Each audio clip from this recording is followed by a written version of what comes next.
감사합니다. 하나님의 말씀 함께 보겠습니다. 사도행전 13장 4절에서 12절까지의 말씀을 함께 보겠습니다.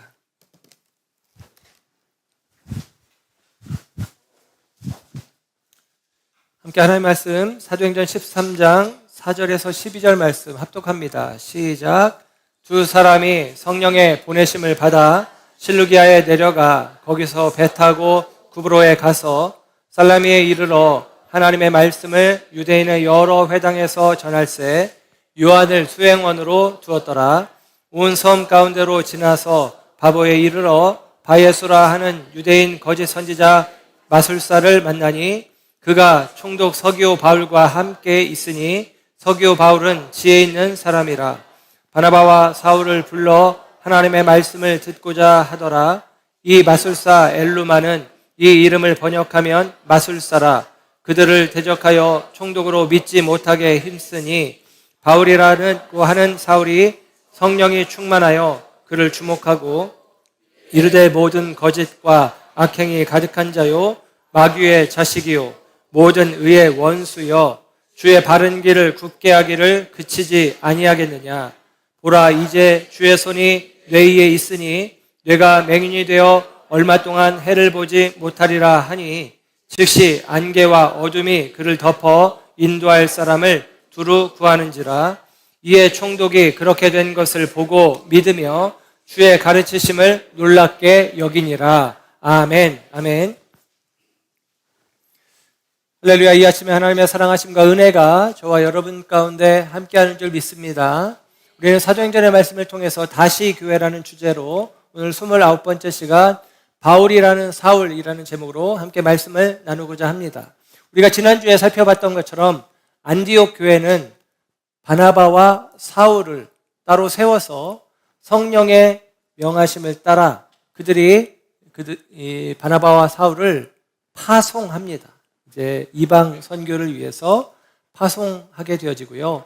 이 사도행전 13장을 기점으로 이 사도행전의 중심이 예루살렘 교회에서 안디옥 교회로 옮겨졌고 나아가 베드로에서 바울로 옮겨진다라는 말씀을 드렸습니다.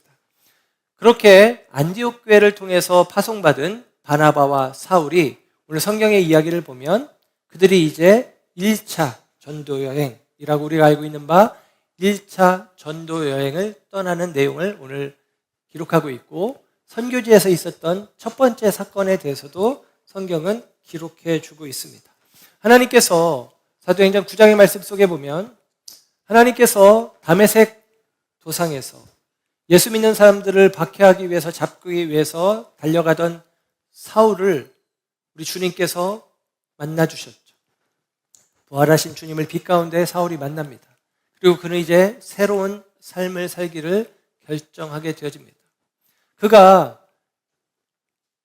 주님을 만나고 주님께서 아나니아 선지자를 통해서 사울에게 주신 말씀은 바울로 하여금 이방인과 유대인들에게 있어서 복음을 전하는 택한 나의 그릇이다. 주님의 택한 그릇으로 바울을 주님이 부르셨다, 택하셨다라고 이야기를 합니다. 그렇게 부름을 받은 이후에 바울은 즉각적으로 사실은 복음을 전하는 일을 했어요. 다메섹에서 복음을 전했지만 믿지 않는 자들의 박해로 말미암아 실패합니다. 예루살렘에 와서 또 복음을 전하지만 박해가 또 따라왔기 때문에 그 자리에서도 실패하고 사도들이 그를 고향 땅 다소로 바울의 고향으로 보냈죠. 그리고 나서 13년 동안 직거하고 있다가 안디옥 교회로 와서 1년을 사역하고 지금 우리식으로 표현하면 선교사로 파송을 받아서 1차 전도여행을 떠나는 과정입니다.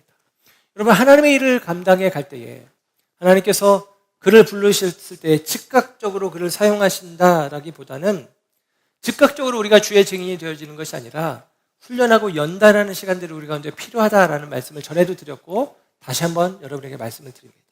우리가 예수님을 믿었을 때, 우리가 예수님을 믿고 예수의 증인된 삶을 살아가야 할 때 우리는 먼저 예수로 우리 자신을 채워가는, 그리고 나를 그리스도 안에서 온전히 비워내는 그와 같은 연단의 과정이, 훈련의 과정이 우리 가운데 필요하다라는 사실입니다. 그래서 다메섹 도상에서 예수님을 만나고 오늘 본문 사도행전 13장의 그가 그 바울을 하나님이 부르셨던 그 의도대로, 뜻대로 그가 이제 복음 전도의 증인으로 나아가는 과정 가운데 적어도 17년의 시간차가 있는 것입니다.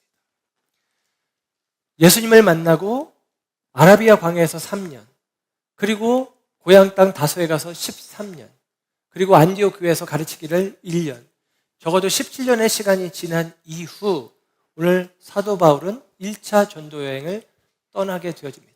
그는 이방인들을 향해서 복음을 듣지 못한 자들을 향해서 달려가는 것을 볼 수가 있습니다. 여러분, 오늘 이 시기가 성경학자들의 견해로는 AD 48년경으로 추정이 됩니다. 물론 학자들마다 다르게 이야기하기도 하지만 이 AD 48년, 그가 예수님을 만나고 17년여가 지난 시간, 그는 그리스도의 증인된 삶을 살아내기를 시작하고 있어요.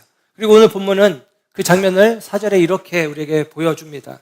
두 사람이 성령의 보내심을 받아서 실루기아에 내려가 거기서 배 타고 구브로에 갔다라는 것입니다. 그 여정을 알려주는데요. 안디옥이라는, 수리아 안디옥은 로마 제국 하에서도 세 번째로 큰 도시라고 했습니다. 굉장히 큰 도시죠. 거기에서 서쪽으로 26km 떨어진 지중해 연안의 항구 실루기아에 와서 배를 타고 지중해로 나아가는 것입니다. 그리고 지중해 연안에, 지중해에서 가까운, 이 실루기아에서 가까운 구브로, 오늘날에는 키프로스라고 하는 섬이 있는데요. 그 구브로라는 섬으로 가서 복음을 전한 내용이 오늘 본문의 내용입니다. 역사적인 이해를 조금 더 설명을 드린다면 안디옥이라는 도시는 안티오쿠스라는, 셀류쿠스라는 왕의 아버지의 이름으로 지어졌는데, 이 셀류쿠스가 오늘 실루기아라는 말의 이 원어적인 이 발음은 셀루케이아예요.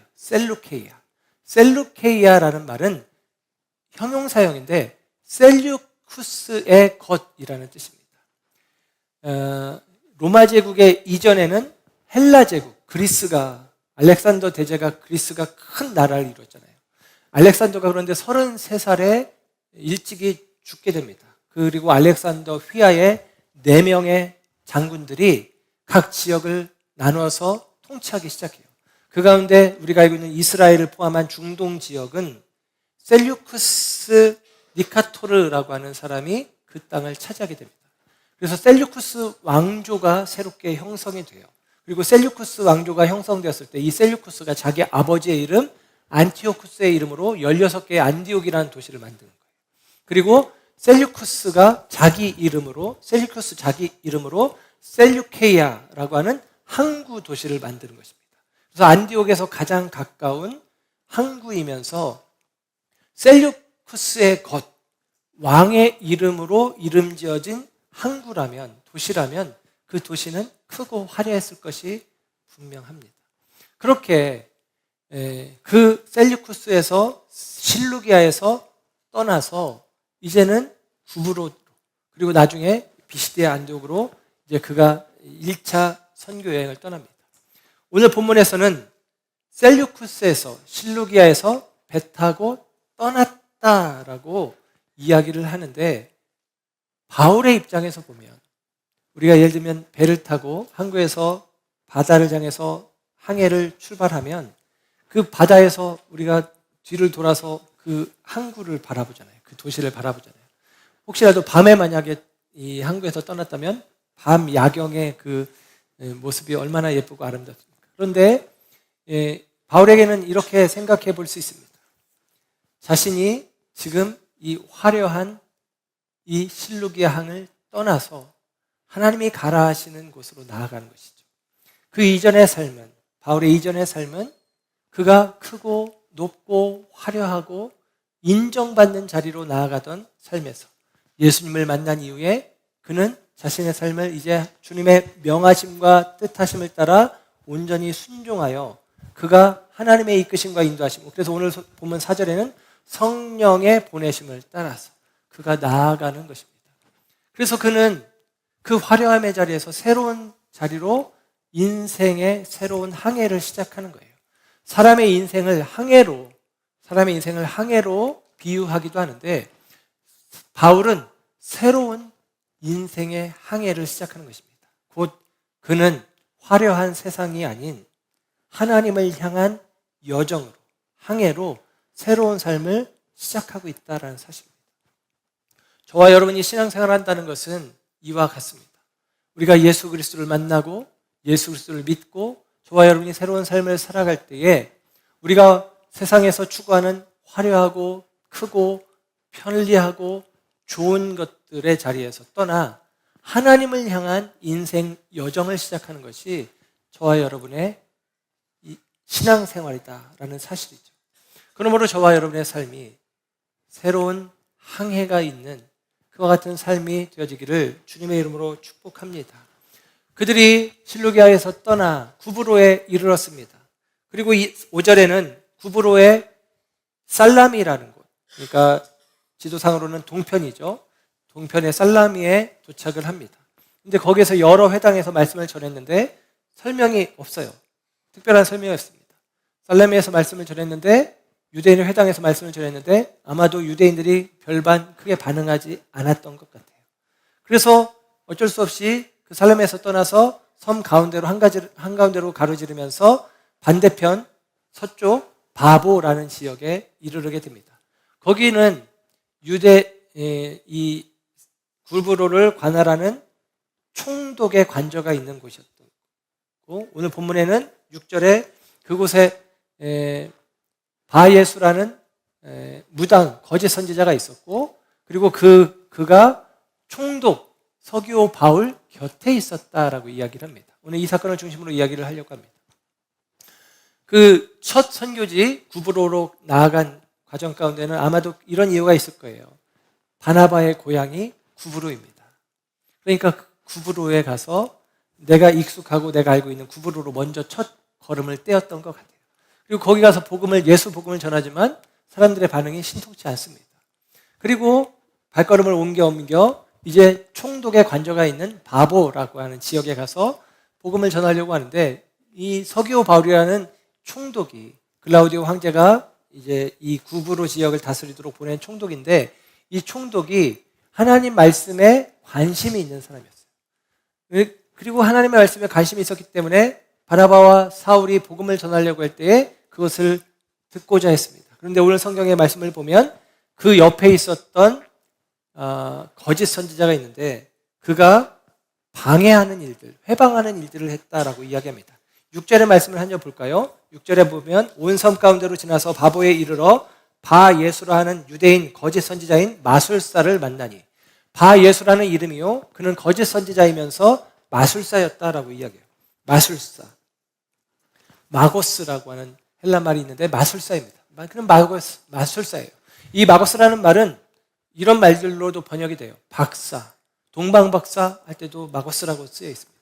박사, 점성가, 마술사, 박수무당, 이런 사람들, 그래서 영적인 어떤 세계를 안다고 이야기하는 사람들을 마술사라고 표현을 합니다. 그런데 그를 가리켜서 성경은 누가는 분명하게 그는 거짓 선지자라는 거예요. 그는 마술 행위를 하고 예언 행위를 하지만 그가 말하는 것들은 거짓이라고 이야기를 합니다. 그런데 그는 거짓 선지자인 동시에 유대인이라고 이야기를 해요. 유대인이면 하나님의 사람 아닙니까? 하나님을 믿는 사람 아닙니까? 하나님을 믿는 사람이 거짓을 말하는 거예요. 그래서 저는 짐작하건대 그가 이 유대인들이 가지고 있는 야훼 신앙, 하나님 신앙을 왜곡되게 전하고 있는 것이 아닌가라고 짐작을 해봅니다. 그의 이름은 바예수예요. 바예수, 바르 이에수스. 바르라는 말은 아들이라는 말이고 이에수스는 우리가 알고 있는 예수라는 뜻입니다.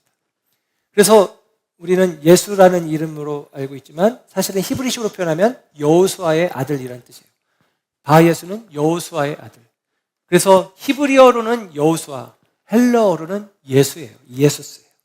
그래서 같은 뜻입니다. 구원자라는 뜻이죠.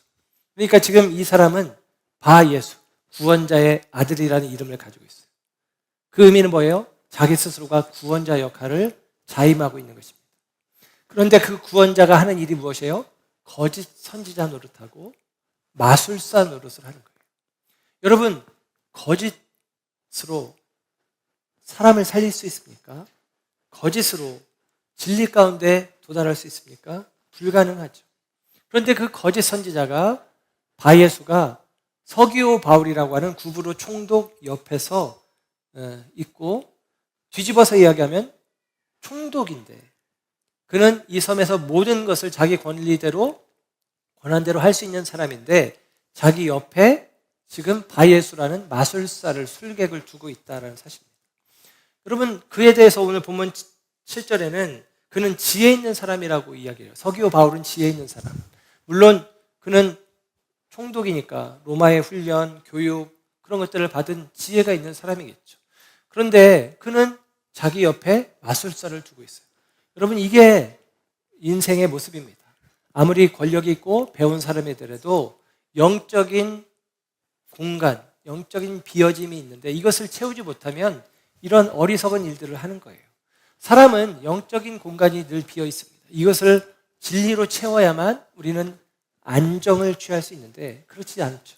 그래서 사실 이것이 우리에게 약점이기도 하지만 이것이 은혜이기도 합니다. 왜냐하면 이 비어진 영적인 공간을 우리가 느낄 때에 신앙적인 갈급함이 생기고 하나님을 향한, 진리를 향한 갈급함이 생기기 때문에 이것은 우리에게 주어진 은혜이기도 해요. 그런데 이 서기오 바울은 이 영적인 갈급함을 거짓 무당을 통해서, 거짓 마술사를 통해서 채우고 있는 상황이었습니다. 여러분, 이런 일들은 이게 말이 되나 싶은데 오늘날에도 21세기에도 있는 일 아닙니까? 20세기 말에 미국의 40대 대통령 로널드 레이건의 아내인 낸시 레이건이 이 점성술사에게 마음을 빼앗겼습니다. 그래서 이 중요한 일정들을 결정할 때 그 점성가에게 조언을 받고, 예를 들면 레이건 대통령이 암수술을 한다. 암수술 날짜를 정할 때 그 점성술사에게 날짜를 받는 거예요. 그런 식으로 해서 그것이 타임즈에 보도되고 그래서 큰 어려움을 겪었던 일들이 있습니다. 안타깝게도 오늘날에도 정치인들 가운데 주변에 이상한 사람들을 두고 있는 경우들이 있기도 하잖아요. 우리 대통령도 지금 그런 일들이 있다라고 많은 의심들을 받고 있습니다. 천공인이, 건진법사님. 여러분, 왜 이런 일들이 있느냐? 우리 안에 채워지지 않는 공간들이 있단 말이에요. 그런데 그것들을 틈타고 거짓을 행하는 자들이 자기 이익을 꾀하는 모습으로 다가와서 그 옆에 서 있습니다. 지금 이 바 예수는 그 이름이 얼마나 좋은 이름입니까? 구원자의 아들. 그런데 그는 거짓을 행하고 있고 그 거짓을 행해서 무엇을 얻는 것입니까? 그 거짓으로 서기오 바울을 구원해 주기 위해서입니까? 아닙니다. 그 거짓으로 자기 이익을 채우기 위한 방편이에요. 그런데 오늘 그 서기오 바울에게 바나바와 사울이 온 것입니다. 그리고 복음을 전하는 거예요. 그리고 서기오 바울은 하나님에 대한 관심을 가지고 귀를 기울입니다. 이때 오늘 본문의 이야기 속에서는 이 바 예수가 이 바울과 바나바가 하는 일들을 회방하는, 방해하는 일들을 하고 있다라고 이야기를 합니다. 그래서 8절의 말씀을 보면 하반절에 총독으로 믿지 못하게 힘썼다라고 이야기해요. 믿지 못하게 힘썼다. 어떻게 힘썼느냐? 10절의 말씀 하반절에 보면 바른 길을 굽게 하기를 그치지 아니하였다. 곧 왜곡하고 그리고 비틀어버리는 일들을 하는 거예요. 바울과 바나바가 전하는 메시지를 왜곡하고 비틀어서 받아들이지 못하도록 그것들을 외면하도록 계속 옆에서 거짓으로 그 일들을 회방하고 있었다라는 사실입니다. 그는 진리 가운데 자기가 섬기는 서기오 바울이라는 총독이 진리 가운데 견고하게 서기를 원했던 것이 아니라 자기에게 받았던 영향력이 상실될까 봐, 빼앗길까 봐 거짓으로 바울과 바나바가 하는 일들을 회방하고 있었다라고 이야기하고 대적하고 있었다라고 이야기합니다. 그것을 보고 오늘 바울이 거룩한 의분을 나타냅니다. 오늘 성경에는 성령의 감동하심이 그에게 있었다라고 이야기하는데 9절의 말씀이죠.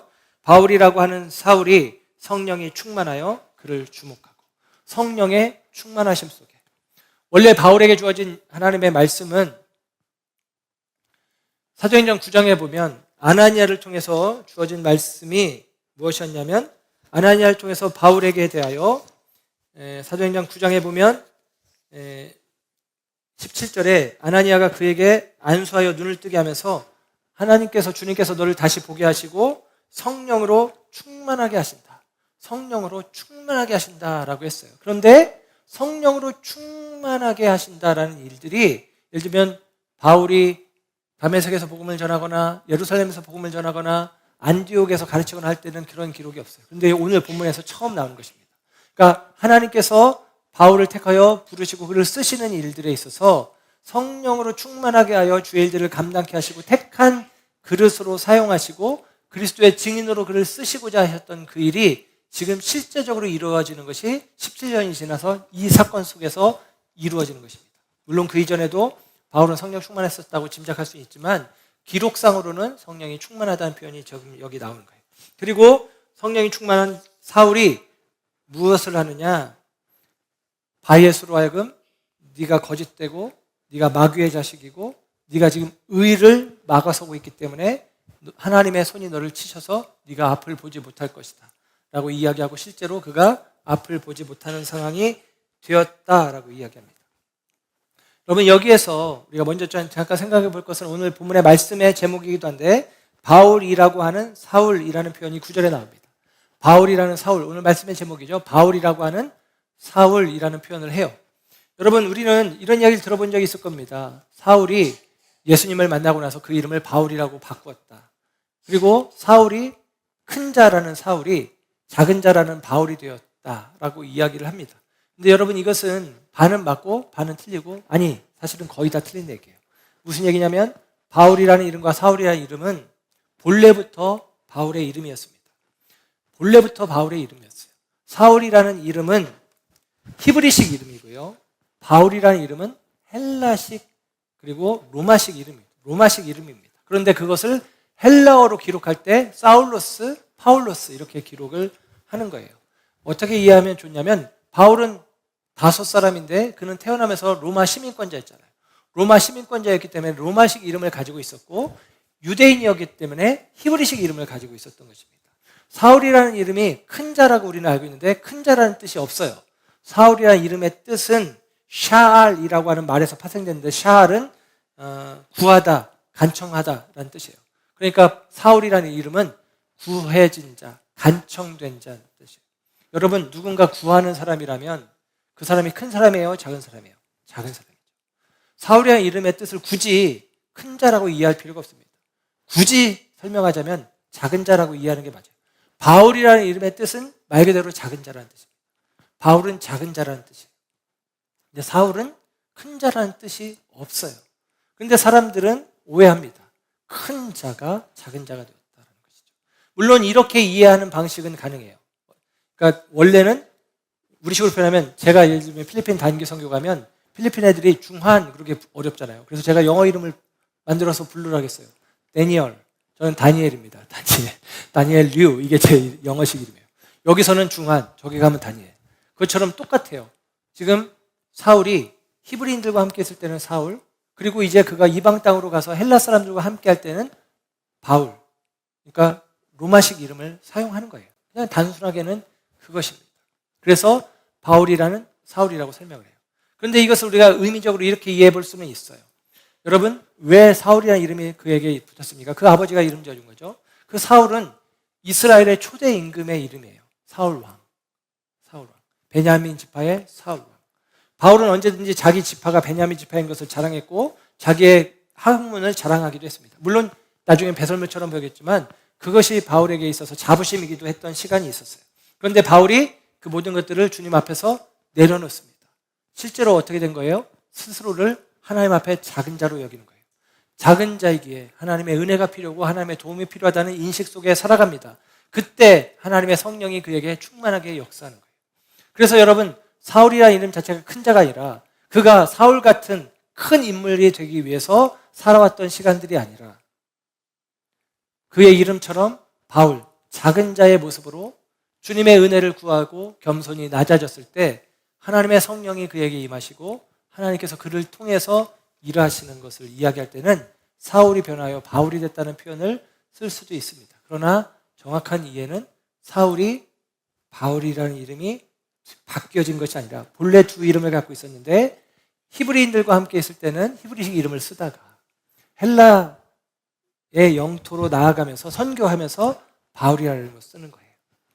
그리고 그 이름은 작은 자이고 그 작은 자를 통해서 하나님은 실제로 이제 큰 일을 행하시기 시작하십니다. 성령이 그를 통해서 역사하기 시작합니다. 여러분, 바울이 성령의 충만하심 속에 바 예수를 향하여 그가 눈이 멀 것이라고 이야기합니다. 바 예수는 거짓을 통해서 서기오 바울이라는 사람의 영적인 눈을 멀게 만들었어요. 그랬더니 하나님께서 역설적으로 바 예수, 그의 눈을 어둡게 만드십니다. 그런데 여러분, 이 장면은 누구의 장면과 똑같으냐? 바울 자신의 장면과 똑같습니다. 서기오 바울, 특이하게 바울이라는 이름이 같잖아요.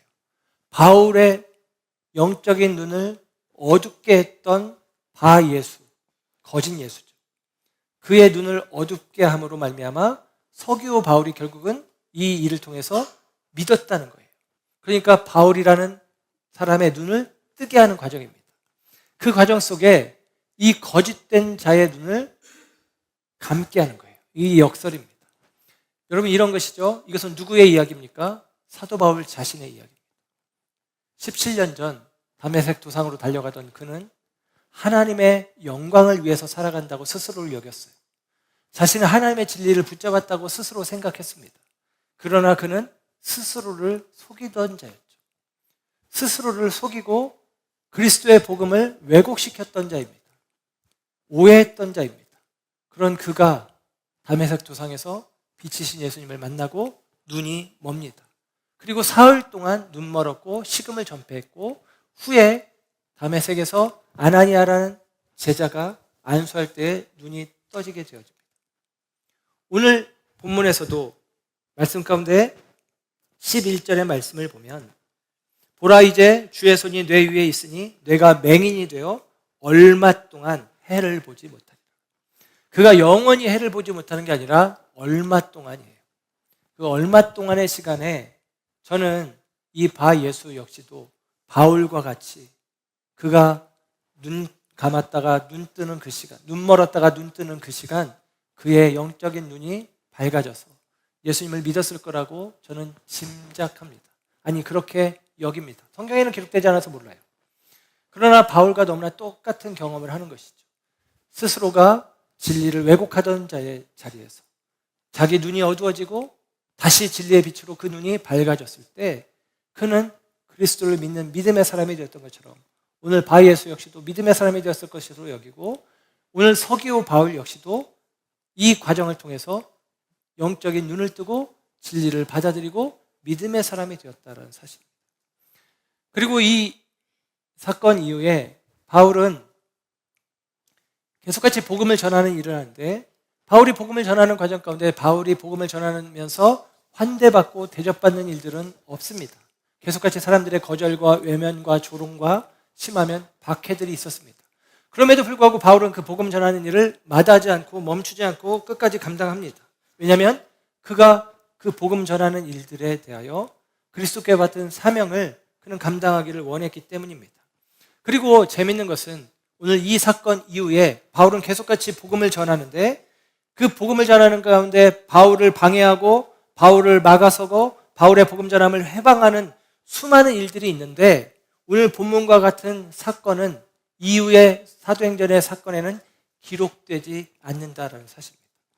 오늘 바울의 입장에서 성경에 기록된 대로 보면 바울이 행한 첫 번째 기적, 바울이 행한 첫 번째 기적이 오늘 이 사건이에요. 예수님이 갈릴리 가나에서 혼인잔치 때 물로 포도주를 만들어주신 것이 첫 번째 표적이라고 성경에 기록하는 것처럼 바울이 행하는 첫 번째 기적은 바 예수로 하여금 눈이 멀게 하는 거예요.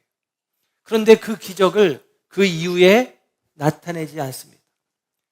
바울의 대적자들이 있을 때 바울이 성령에 충만하여 그로 하여금 눈 멀게 하고 그로 하여금 넘어지게 하고 그로 하여금 그 권세에 굴복하게 하는 방식으로 바울은 앞으로 행하지 않는다라는 사실입니다. 그러면 우리는 유추해 볼 수 있습니다. 바울은 이 사건 이후에 그가 복음을 전하는 방식이 조금은 달라진 거예요. 그러니까 이 사건을 통해서 바울의 일들이 이 사람에게 있었던 것은 하나님의 은혜이지만 그를 저주하여 그가 눈이 멀게 하는 방식으로 그의 힘을, 이 영적인 힘을 가하여 그가 그 힘에 굴복하게 하는 방식으로 복음 전하는 일에 대해서는 바울이 그 선택을 하지 않는다라는 사실입니다. 바울은 이 일 이후에는 복음을 전하다가 문제를 만나면 문제를 그대로 받아들입니다. 바울은 이 일 후에 복음을 전하다가 박해를 만나면 박해를 그대로 받아들입니다. 고린도후서 11장 23절 이후에는 바울이 얼마나 큰 박해들을 받았는지를 스스로가 고백을 해주고 있습니다. 많은 수고를 당했고 옥에 갇히기도 했고 죽을 뻔했고 그리고 40에 감한 매를 맞기도 했고 5번 그런 매를 맞았고 그리고 3번 태장으로 맞았고 1번 돌에 맞았고 3번이나 파선하는 일들이 있었고 일주야를 깊음 속에 바다의 깊음 속에 있기도 했었다라고 이야기합니다. 강도의 위험, 동족의 위험, 이방인의 위험, 신의 위험, 광야의 위험, 심지어는 거짓 형제 중에 당하는 위험들이 그에게 있었다라고 합니다. 그런 일들이 있어도 바울은 복음을 전하는 거예요. 무슨 얘기입니까? 대적하는 사람이 있을 때 오늘 이 사건처럼 권능으로 너 눈 멀어라, 너 자빠져라, 너 넘어져라 이렇게 얘기하지 않았다는 얘기예요. 그냥 그들이 주는 린치를, 박해를 그대로 다 받아들였던 것입니다. 이유가 뭘까요? 예수님이 그래야 하셨거든요. 예수님은 능히 있으셨지만 자신을 박해하는 사람들을 해하지 않으셨습니다. 그대로 당하셨어요. 십자가에 죽으셨습니다. 그래서 그 주님이, 부활하신 주님이 환상 가운데 바울을 만나 주실 때 뭐라고 합니까? 사울아 사울아 네가 나를 왜 박해하느냐. 사울은 자기가 박해할 때, 자기가 예수 그리스도를 박해할 때 예수 그리스도가 틀렸다라고 생각했을 거예요. 왜냐하면 박해를 받고 있으니까, 자기가 이기고 있으니까. 그러나 그 십자가가 우리의 죄를 담당하시기 위한, 그 십자가가 우리를 향한 하나님의 변함없는 사랑을 나타내는 그 은혜라는 사실을, 그 하나님의 지혜라는 사실을 깨닫고 나서 바울은 완전히 새로운 삶이 되어지는 것입니다. 바울은 복음을 전하면서 권능으로 복음을 전하는 것이 아니라 바울은 복음을 전하면서 당함으로, 십자가로, 그 박해를 받아들임으로, 도살장으로 끌려가는 어린 양 같은 예수님을 닮아 그 역시도 복음의 자리에서 반대가 주어지고 회방이 있고 박해가 있고 그리고 그를 향한 돌팔매질에 있을 때 그것들을 그대로 다 감당하며 한마디로 말하면 십자가를 감당합니다. 그 결과가 무엇입니까? 그 결과가 하나님 나라가 확장되어 가는 거예요. 사랑하는 여러분, 우리가 권능으로도 주의 일을 할 수 있겠지만 아닙니다. 우리에게 주어진 참된 능력은 십자가입니다. 미련한 사람들에게, 세상 사람들에게 십자가는 미련한 것이로되 하나님을 믿는 우리들에게는 십자가는 지혜요, 십자가는 능력이라고 고린도전서 1장 18절에 이야기해 줍니다. 사랑하는 여러분, 저와 여러분이 오늘 사울이 변하여 바울이 되었다, 그것은 아니지만 우리가 십자가 앞에서 나의 바울 되어짐을, 나의 작은 자 되어짐을, 내가 하나님의 은혜가 필요한 자임을, 그 은혜와 사랑이 나를 덮고 나를 세워 나를 새롭게 빚었다는 사실을 저와 여러분들이 믿고 인정할 때에 저와 여러분의 삶 속에서 우리가 붙잡아야 될 것은 다른 무엇이 아니라 우리를 위한 주님의 십자가 사랑임을 기억하시고, 그 십자가 붙들고서는 저와 여러분의 삶이 되기를 원하고, 그 십자가를 붙들고 저와 여러분의 삶 속에서 그리스도의 증인된 삶을 살아내는 저와 여러분 모두가 되시기를 주의 이름으로 부탁드리고 축복합니다. 기도하겠습니다.